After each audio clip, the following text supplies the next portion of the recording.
Welcome. You're listening to Sports Econ 101, the show where we discuss sports topics from a business perspective. I'm your host, Edward Brown, along with my co-host, Vern Glenn of CBS affiliate KPIX TV in San Francisco and FP Santangelo Jr.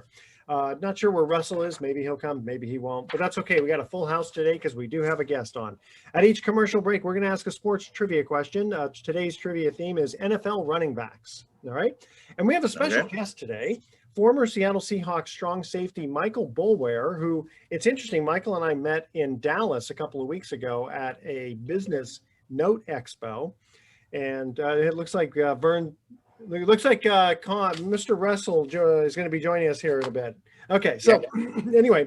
Here I am. So Michael and I met at this note expo, which is a business where you buy discounted notes. It's kind of a really specialized type of field. And as we're talking, it turns out, he ends up telling me that he played football for the Seahawks. And so, well, that's kind of interesting. How'd you get into this business? And I'm going to let him tell you the story when we come back from break, because it's really kind of interesting how a movie he watched actually got him into this business. So, all right. By the way, Michael, this is a very short segment here. I'm going to cut out for a second, come right back. But let's see here. When we come back, we'll also talk, after Michael tells us his story and how he's doing in the note business. And we'll talk a little bit about his history with the Seattle Seahawks. I'm kind of curious what you guys are thinking about the Bears' Cassius Marsh being fined over $5,000 for that taunting penalty, which I don't really see was really worthwhile penalty. Of course, the referees need to get their $5,000 somehow, right? Or I guess it goes. We can get into it, because what we saw wasn't exactly why he got the taunting. Gotcha. Okay, I do want to talk about that. All right. So stay with us. You are listening to Sports Econ 101. We got a full house today. When we come back, we're going to introduce again Michael Boulware, former Seattle Seahawks strong safety. Stay with us. Don't touch that dial.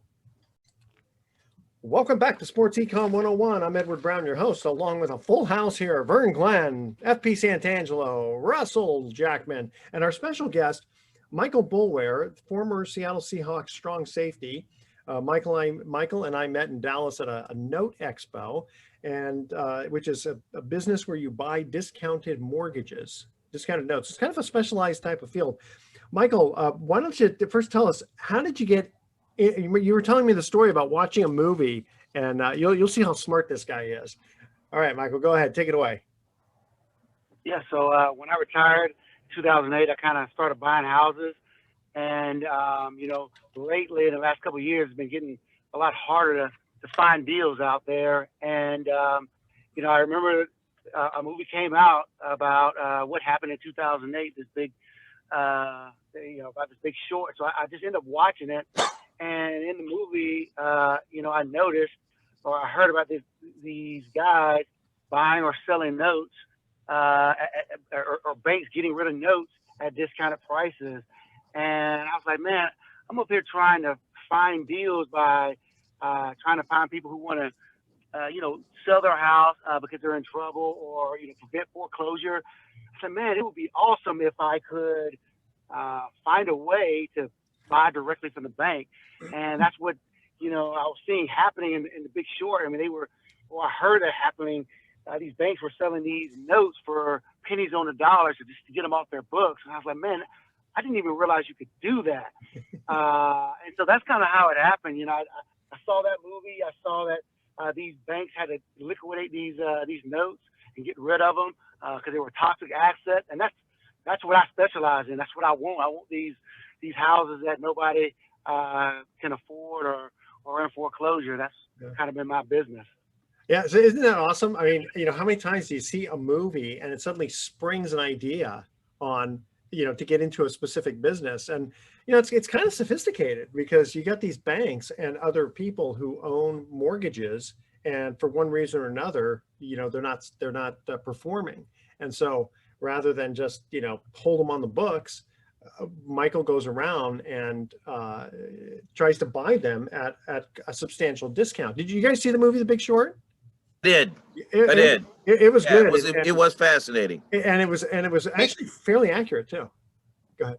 King Kong versus Godzilla didn't inspire me in the same way. No, no, not exactly. And so, Michael, how long have you been doing that now? Since 2000? So I've done my own personal seller finance notes. I've created notes since basically 2008, but I have not yet bought one from a bank yet. Okay. And that's kind of why I went to the note school, to figure out how to kind of play with the big boys, if you will, or get educated so I could play with the big boys. Yeah, that's going to be challenging because the banks are going to be wanting to sell like, $50 million at a time rather than the onesie twosies, as they say. But, when Michael and I we had a few minutes before the actual expo session for that day, and we got to talking about how, a lot of times football players, they're coming out of college, maybe they get a nice big fat contract, and they're not really taught that much business. Michael, why don't you kind of go into the history of like when you were coming out of college and you get drafted, and your brother had a good career with Baltimore, but what did he teach you about business, or where did you learn your business savvy? Yeah. Honestly, to be transparent, I learned through failure. I made a lot of mistakes and lost a lot of money, and that's kind of the sad thing about NFL. I mean, we're NFL players are really, really good at one thing, and that's playing football. Managing money, we're clueless, or most of us are, and most of us getting taken advantage of, or we just make dumb mistakes, and it's a sad thing that happens. And the NFL, man, they do an excellent job of trying to educate us, but when you're a football player, all you can think about is really playing football. To be successful in NFL, you have to think about football. And if you're doing anything else besides saving your money, you're probably doing the wrong thing while you're playing. And so those guys who are trying to do all these other investments, it's super risky, because we're great football players. We're not business guys, or we're not money savvy. Like I told you, Ed, I come from a good family. I have a mother and a father, and even my brother was a number 4 pick overall. I mean, and I still made mistakes because I just didn't have the experience. Hey, listen, I'm a good businessman. I made lots of mistakes myself, but first thing I would tell football players, don't buy a restaurant, or don't invest in a restaurant, and don't buy a boat. Don't take care of yourself. Go ahead. I just want to butt in here. So just to back up Michael's sentiments, there was a report back in May 2021, 78% of NFL players go bankrupt or fall into severe financial debt within just 2 years of retirement. So it's definitely a huge problem. They're really trying to help. I know there's a lot of programs that they're trying to invest in, but yeah, to Michael's point, it's just the money just goes as soon as you get it. Well, especially if you can go and borrow money. Right? If you don't borrow money, then all you can really lose is the money that you've invested in whatever you're doing. But a lot of times, guys are buying big houses, and when you figure a lot of the money that you guys get is taxed, and then especially if you're like in football and baseball, you're in basketball too, you're playing in all these different states, and if you're making a lot of money, you got to file tax returns in all these various states that you play in that have an income tax. Yeah, I don't think a lot of people realize that. And I'm sorry for interrupting, Michael, but I did want to bring you in on this. If you could just kind of take us inside what you have seen during your career, guys who, and again, we're all products of our environment on where we came from. And if you could just kind of paint the picture for us, the number of guys that come in the league that buy into, the lifestyle that is portrayed on TV. I mean, the VIP, getting beyond the velvet ropes, the special table, the line of women that are looking for that come hither stare to kind of get their way in. I mean, and the fact that you guys are in your early 20s. Yeah. When I was in my early 20s, I thought I would live forever. Yeah. I thought 30 was just so far down. I couldn't even think about being 30. You kidding me? Yeah. I'm going to be in my 20s forever. Yeah. Yeah, it's tricky, man. Everyone's telling you how great you are. You're in the NFL. You're top 1%, and you're getting a big check. Some teams you get a check every week, and at a minimum it's every 2 weeks. And it's like, you mean tell me I just made you know, 20, 30 grand this week, and you want me to only spend, you know, 1,000. I mean, that makes no sense. Yeah. And you can't understand the math when you're 21, 22 years old. And again, you get sucked into this hype of you're better than what you really are, and it's a vicious trap. But it's happening, I would say, to 80% to 90%. Well, especially since, you know, the average career is what, 3.5 years, you know, depending upon what position you're playing. And so, you know, you're going to make a lot of money in a short period of time. Then net of all those taxes and everything, you got to still save. Yeah. Okay. Hey, guys, stay with us. Yeah. Hey, Michael, hold on just a second. We got to cut to our first commercial trivia question break. And if you know the answer, don't say anything until we get back. We don't want to give it away on the air yet. Okay. Here's our first trivia question. NFL running backs. Who was the first player to have 1,000 yards rushing and 1,000 yards receiving in a single season? All right. That's our trivia question. Email edward@sportsecon101.com. The answer to this question: who was the first player to have 1,000 yards rushing and 1,000 yards receiving in a single season? All right, we come back. We're going to continue on with Michael Boulware. He's explaining how NFL players are not given quite the education in business that they should have. All right, stay with us. Sports Econ 101. We'll be right back. Welcome back to Sports Econ 101. Edward Brown here, along with Vern Glenn, FP Santangelo Jr. I think Russell dropped off, and we have our special guest, Michael Boulware. Trivia question number one, guys. Who was the first player to have 1,000 yards rushing and 1,000 yards receiving in a single season? My first guess is Roger Craig of the 49ers. Very good. That is correct. 1985. Not bad. Still not in the Hall of Fame. Unbelievable. Probably because that one fumble. You know, but oh. Yeah, one play got him not in it. No, I don't know. All right, so Michael, you were talking to us about how you know, a lot of times for NFL players, they're really not taught business. And I wanted to get FP Santangelo Jr.'s perspective because he's the son of a former baseball player. And FP, we're just talking, you know, how much did your dad know about business and how much did he teach you? So he actually didn't teach me too much because he kind of had the same problem. He didn't know too much. He was really focused on baseball his whole career. His dream was to be a Major League Baseball player, to the point where he took communication and media studies at the University of Miami just to get better at interviews. So when he got the game-winning hit, he could sound better on air. That's directly what he told me. That's great. So obviously he was very one-track minded. It worked out. He's obviously had a great career. He's had a great broadcasting career. Mm-hmm. He's made good money. So it's very fortunate it's worked out for him. But it's just funny because Steve Sachs, the famous second baseman for Major League Baseball, was actually a financial consultant for him and helped him through his financial situation. And I've actually studied myself just through the internet and through certain things. I'm not a professional by any means, but I've helped out my father as well. So it's definitely a problem, even in Major League Baseball. It's just a professional athlete problem to have because you dedicate so much of your time in your life into one craft that you kind of have these blinders on and you just think, this is my goal and this is what I want. And you kind of have to have that mentality if you want to be successful in that field.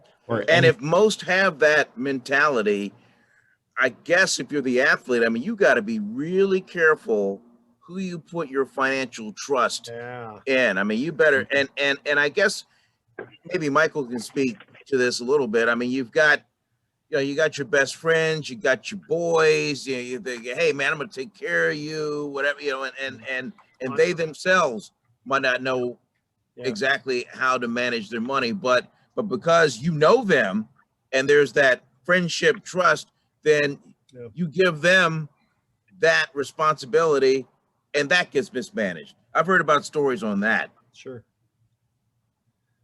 Yeah, there's so many financial advisors, so many people giving advice out there. It's very, very hard to trust anybody, especially as an athlete.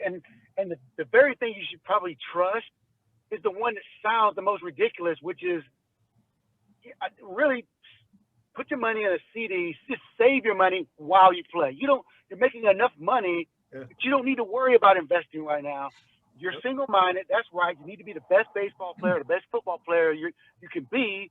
And then once you're done playing football, then you can learn how to be an investor or get a job. But while you're playing, just let the money sit. Live on as little as you can and let it accumulate, and then try to make money when you're done. But no one wants to hear that while they're playing. They want to. You're living in the limelight, and you want to make money other ways too. Yeah, was it there was a wide receiver, or was it Rob Gronkowski or somebody who was making a lot of money and he's just like living off, he had an old truck and just living off a little bit. It reminds me, I had this client who was a municipal bond broker, and he had a client. This lady had $100 million. This is back in the 80s, had $100 million in tax-free California municipal bonds. They were only paying about 3% at the time, but he was trying to explain, like, well, I think we should do some other stuff. And she said, Dane, she says, I'm making $3 million a year tax-free. I can't even spend that much money. Why should I go out and take a risk on something else? And I mean, that being said, it's probably a good idea to diversify a little bit, just because, this isn't guaranteed, but you get the point though. And just as Michael says, if you got a lot of money, be it in CDs or whatever, why go out and try to risk too much? Go ahead, Vern. And I'd like to bring this to light, and maybe FP Jr. can kind of expound upon it. But to my knowledge, I don't think there's any better success story financially from when you're done playing than Bobby Bonilla, who I believe is still being paid by the Mets. Every year he gets that $1 million, and I don't even know what the background was behind that. I mean, who in the world stepped in and made that deal with the Mets? I think he finally got his last check a couple of years ago, I think. Oh, no, he did not. No, he didn't. No, Edward, he's still been paid. He's getting paid into like the 2030s. Oh, is that right? Yeah, he is. Yeah. So he signed a 5-year, $29 million contract, but it was going to be deferred. He gets $1.1 million per year till 2035 still, till he's 72 years old. Of course, Wow. 2035, that'll buy you a tank of gas, but but it still is better than Yeah. Now, Michael, you said you had two intact parents. Were they? I mean, you and I just met at the Dallas show, and you just seem like a really good-natured person. I got to think that came from your parents. And now you live in South Carolina now. Did you grow up there? Yeah, I was born and raised here. Yep. Okay. And where did you go to college? Florida State. I went to Florida State, Right? absolutely. There you go. Underneath the Bobby Bowden. Yeah, Bobby Bowden. Yeah. I met him once, man. Great guy. He Florida State came to San Francisco to play in a bowl game, and Michael, you can speak to this. Probably within a minute, you felt like, wow, man, this guy, this is like my best friend. It was awesome. Yes. Yeah, he's a very, very genuine coach, down to earth, and that's why the guys loved him. He's a great player coach. And then who was, when you were playing, Pete Carroll wasn't the coach back then, was he, for the Seahawks? No. No, Mike Holmgren. Mike Holmgren. Yeah. How'd you like playing for him? Man, he's definitely a lot different than Bobby Bowden, but I love his intensity. I love the way he ran practices, and so I love playing for him. It was a great experience playing for both of those coaches. Yeah, Mike Holmgren grew up in San Francisco. Went to Lincoln High School. Later taught there, and the legendary story was he was so good in an all-star game. Jim Plunkett had to play linebacker, and Mike Holmgren was a quarterback. Is that right? But here was the end of Mike Holmgren, the football player. He was being wooed by USC, and Jim McKay told him, "Hey, we're going to change the offense for you if you come in and sign." So he signs with SC, and he gets there. McKay doesn't change the offense. It's still pitch right, pitch left, and up the middle. And it up to this day, I believe it still bothers Mike Holmgren, the fact that he got okey-doked into that. Wow. Yeah, I wonder how many times coaches do stuff like that. Oh, you come play for us, and we'll do X, Y, and Z. And Oh, FB will tell you. I mean, and Michael will tell you. Coaches lie all the time. They'll do anything to get you. yeah, Yeah, how many Yeah, they targets sure is will. Odell going to get Yeah. in that scheme, right? It's funny because Odell's like his whole entire make is he's more of a free ball player. He doesn't really run routes, particularly well or schemes really well. And then you go into a scheme system, right? Yeah. With Sean McVay. So it's going to be interesting to see how that works out with the Rams. Well, it didn't work out for him Monday night. Yeah, it's early though. It's early. Yeah. Wow. Michael, I mean, Michael, I had a question for you about last night's game. If you can give us some idea on a defense's perspective, and that is, last night you saw the Niners really change how their complexion was defensively, and a lot of that is obviously due to Jimmy Ward and Drake Greenlaw being back. But do you feel like two guys can change their presence, can really change the entire focus of the defense? And if so, how do they accomplish that by just coming back and making an impact in 1 week? So I did not catch the game last night, but I do know that two guys can make a difference on defense. But unfortunately, I did not see the game last night. But the right guys in the right positions, man, sometimes it's just their leadership, and they just demand a higher expectation. They raise the play of everybody else around them. So I do know that can happen. Yeah. Let me jump in and give you a little insight because I covered that Monday night game, and from what I was told by players and by coaches, there was more of an emphasis on tackling and on efficiency and on execution, and they put all and made themselves accountable in that one.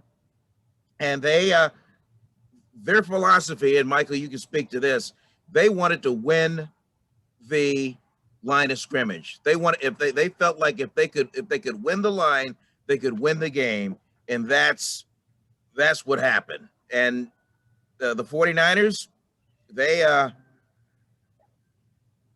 put a game plan in where they were going to run the football 44 times, Michael. 44 times. The time possession was insane in these scoring drives. It was only 9 rushes. 7. Hey guys, drives. hold on. We got to cut to our next commercial break. We'll let Michael answer that question when we come back. Here's our second trivia question. Cleveland Brown, Ernest Biner was one of their two teams members to rush over 1,000 yards in the 1985 seasons. In between two stints as a player for the Browns, which other NFL team did Biner play for? That's our trivia question. Stay with us. Sports Econ 101. We'll be right back. Welcome back to Sports Econ 101. Edward Brown here, Vern Glenn over there, FP Santangelo Jr., Russell Jackman, and our special guest, Michael Boulware. Boy, I'm definitely a full house today. All right, Cleveland Browns, Ernest Biner, in between two stints as a player for the Browns. What other team did Biner play for?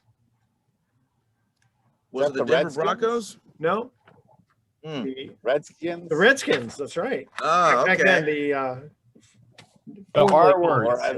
Or the Washington football team. The R word, yeah, the Washington football team. Go ahead, Vern. Why don't you ask that question to Michael again about?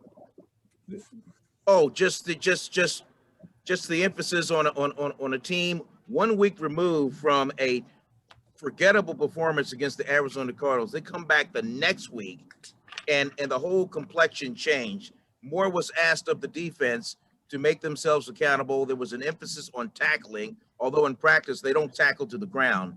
But they wrapped up, they controlled the line of scrimmage, Michael, and then offensively, Shanahan's game plan was to run the football and keep the Rams offense on the sidelines, and that's what happened. They ran the football 44 times.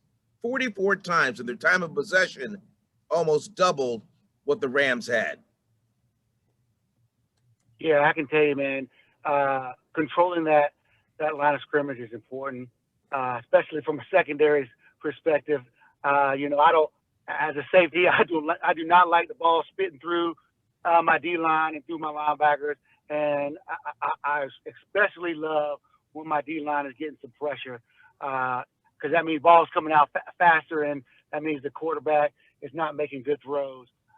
So anytime you can control that line of scrimmage, one way or the other, it's going to win, benefit that team. And the second point that you mentioned is this is fundamental football across the board.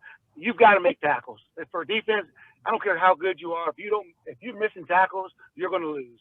And so if you can eliminate missed tackles on a defense, man, you're going to elevate your game to another level. So both of those are great points, and it doesn't matter what level you're on. If you're making the tackles and you're controlling that line of scrimmage, you're probably going to dominate on defense.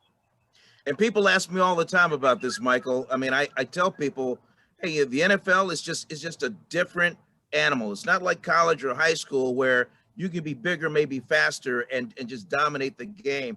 I look at the NFL in this year as 17 individual chapters week by week.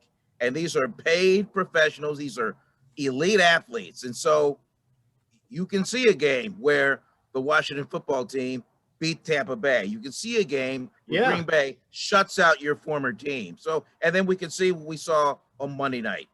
Yeah. Last week was just crazy. It was all over the board. Well, and what people don't realize is, when I was playing, they said that the difference between the best team and the worst team in the NFL, I think, is around 2%. Now, the reason why it looks so big is because the guys are so good at what they do. But again, it's from the best team and the worst team.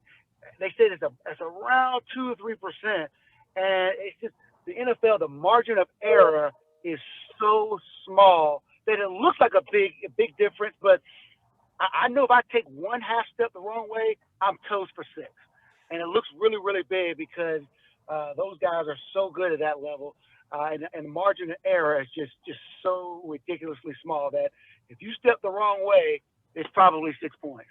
Michael, I do want to ask you a question too about how the game has changed with trying to protect the players and how you can tackle and all that. How it seems like it'd be extremely hard to adjust. You're taught to tackle a certain way, and then now you have to change it up, and especially for the penalties against the quarterbacks, for roughing the passer. A guy gets blocked into a guy's ankles, and suddenly it's roughing the passer. I mean, it's extremely frustrating, and I don't even know how they play. I've never played in this new era, and it's some of the I understand what they're trying to accomplish, but some of the stuff is I don't know how they do it. I don't know how you can, some of the tackles you're either going to get beat or you're going to have to do something illegal, and I don't know. It's kind of controversial to me. I don't know. I can imagine going back, you do something that's not really should be a penalty. I got to think your coaches are still going to be upset with you because a penalty gets thrown, unless it's just so egregiously wrong by the ref. Geez, yeah. Ronnie Lott would be run out of the league. Yeah. If he was playing today. Wow. Correct. Yeah.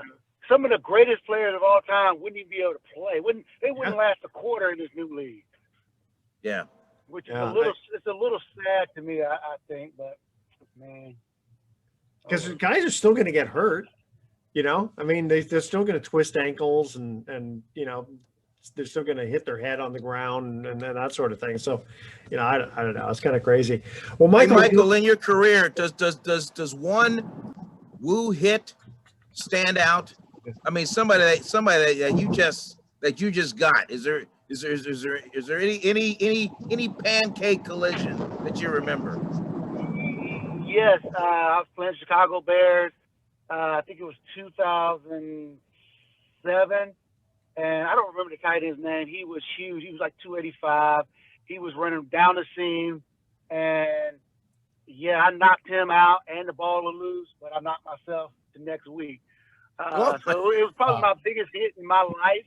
But I do not remember walking off the field. Wow. Wow. The collision was that. Oh, wow. That impactful. Man. Yeah, I mean, it was kind of cool because I kind of remember hitting him, but like I don't remember the next 15 minutes. I kind of woke up sitting on the sideline like what just happened? It was kind of a dream. Kind of screwy. Wow. Do you think you suffered any kind of CTE? I probably did, but I mean, I'm the type of guy that, like, I knew what I was signing up for. Yeah. You know, my biggest thing was I've had a couple paralyzing hits where I lost sensation in my legs, and I kind of knew that was part of the game, and I wanted to play, and so I was willing to take the risk. And so, yeah, I have it, but it's part of what I signed up for. And then if you tell someone you're hurt, then I mean that's tough, because then okay, well, get out of here. Next up, you know. Yeah, next man Next up. guy up. Absolutely. And it's not like baseball and basketball where your contract's guaranteed or anything. You're done. I mean, you might get your rest of the year contract, but man, they'll cut you quick. They'll find somebody else. Somebody else is hungry. Did you have Michael, a good? Would you have changed it looking back? If you could do it all over again, is there anything you would have changed? Yeah. So Mike Homer drafted me as a safety. I'd never played ever in my life. I was a linebacker. I probably should have not played safety and just played linebacker. I probably would have, if my body would have held up, I probably would have had a better career. But that's probably it. I probably could have trained harder or whatever. I don't know. But moving from linebacker at Florida State to going to safety in the NFL, I mean, that was a big leap. And at the time, me and Sean Taylor were the two biggest safeties in history. I mean, I was 232 trying to play safety in NFL, and that was a little bit big for that era. I mean, now, you know, it's probably I'd be okay, but then Was it this that Mike thought that they had too many linebackers, or he just thought you had too good a speed? So I had a great pro day. I ran a 4.39. And so I was supposed to be that ninth guy in the box. And so Ray Rhodes, my defensive coordinator. And so he used me as a linebacker, and I was thriving. I mean, I was nominated for Rookie of the Year. I was doing well. Well, he had a stroke, and the new coordinator wanted to play man coverage. I couldn't play man coverage. You know, these little guys were running all around me. And so that's where my career kind of went downhill, when I wasn't that ace guy in the box. Gotcha. And by the way, I can run a 4.3 40 also, but mine's 40 feet, not 40 yards. So just to make the make it really clear. Well, Michael, listen, I don't want to take too much of your time. Really appreciate you coming on and giving us some insight.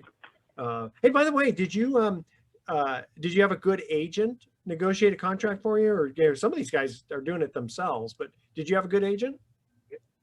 I did, and I didn't realize how good he was until it was over. I mean, he was the one to give me the great advice of don't spend your money, save it all. And I thought he was dumb, and but he did my brother's contract, and he did mine. He did both of us very, very well. Good. All right. Well, again, Then Michael, you got guys like Richard Sherman using that Stanford education and negotiated his own deal, bet on himself, and won. Yeah, he did well. Yeah. Again, Michael, thank you so much for joining us on Sports Econ 101. Let's stay in touch, because I want to talk to you about the note business, okay? All right. Sounds good. Thanks for having me, guys. Absolutely. Thanks, Michael. Yeah. Thanks, Michael. Thanks. Yeah, I tell you, it was such a pleasure. Just it's funny, because when I saw him, I looked, I go, this guy looked like he probably played football, and he's 40, but he looks probably, around 30, 31, whatever. But Probably takes care of himself. Oh yeah. Yeah. He's just such a very pleasant human being. These guys from South Carolina, they're very respectful, and it's just, Yes, sir. No, sir. yeah, Yes, I mean, Yep. I'm thinking, hey, wait a minute. Okay, are you talking to me that way because I'm your elder? I mean, I'm 20 years older. No. Oh, hey, man, that's the No. South. No, Yeah, no, Mr. just- Brown, Mr. Glenn, Mr. Yeah. Santangelo. Mom and Dad just knew exactly how to bring him up well. And Yep. it's so funny too, because when I met him, and then he was telling me, and I looked at his business card, and I said, wait a minute. I go, your name sounds familiar. He goes, well, you're probably thinking of my brother. Mm-hmm. And I said, no, I'm thinking of you. Because we played Seattle a little bit more often than we played them. Hey guys, we got like a minute and a half. That was good. I mean, before we have to go to our next break, FP, you wanted to bring up one quick thing, didn't you? Yeah, so the Green Bay Packers announced today that they're selling stock for the 6th time in the franchise's history. Now, the Green Bay Packers are the only publicly owned franchise among the 4 major professional sports leagues. So you can actually invest in the Green Bay Packers. So this made me dig a little bit more, and I can actually went and found that you can actually invest into other teams too, but through the companies and the corporations that own, like the Red Sox, Manchester United, other things like that. So it's pretty interesting. How much confidence do you really have in your team to actually invest money into them directly like that? Yeah. So does it say in there how much a share would cost if I wanted to buy a piece of the Packers? $300 each. That's probably gone up quite a bit. Okay. I would think. Over And Aaron Rodgers will personally cough into every envelope. Yeah. Give you COVID. Oh man. So to add on to this, the last 2011 offering, that's the last time they Yeah. opened up the stock options, was $64.7 million they earned for stadium improvements. So I just want to take 5 seconds and say I'm absolutely disgusted with the NFL and letting Aaron Rodgers back in after everything that he did without any kind of a suspension, not even a slap on the wrist. It's a terrible message to send about COVID and trying to regulate COVID in the NFL. And with that, we're going to cut to our next commercial break here. In 2008, the New York Giants became the 5th team to have 2 players rush over 1,000 yards in each in a season. Brandon Jacobs and Derek Ward took the honors. Who was the only other member of the 2008 Giants team to get into triple figures for yards and rushed for 355? So who was the third running back? You're talking about who was the third back on the 08 team? Yes. All right. The New York Giants. Sports Econ 101. We'll be right back with some closing comments.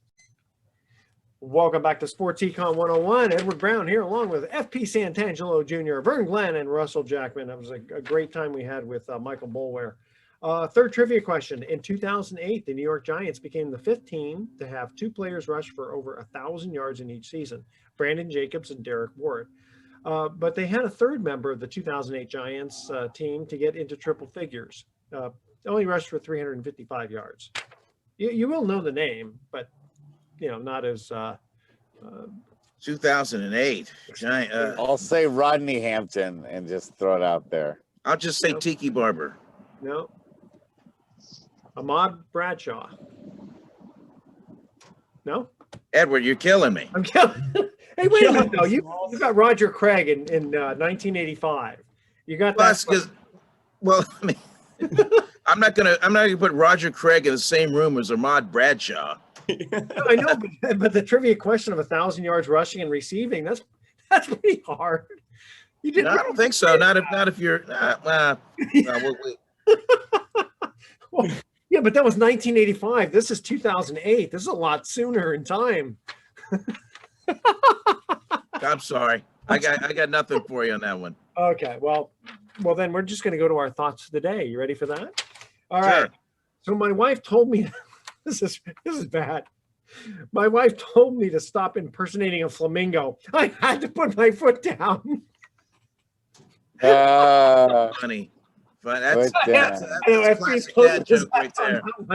I was thinking pink. I was thinking something pink. So. And then did you hear about the ATM that got addicted to money? It suffered from withdrawals. I couldn't say it fast enough. Yeah, nice. I know. Usually, very nice. With that one. All right, guys, fun show. Tune in next week to Sports Econ 101. We'll be discussing sports topics from a business perspective and asking more sports trivia questions. Which, by the way, guys, we're going to record on Monday because of the Thanksgiving holiday. They want Thanksgiving. Okay. So we're going to do it on Monday. All right. I should be available. Okay, great. Thanks for listening. On behalf of our team, I'm your host, Edward Brown. We'll see you next week. Good night, America. So long.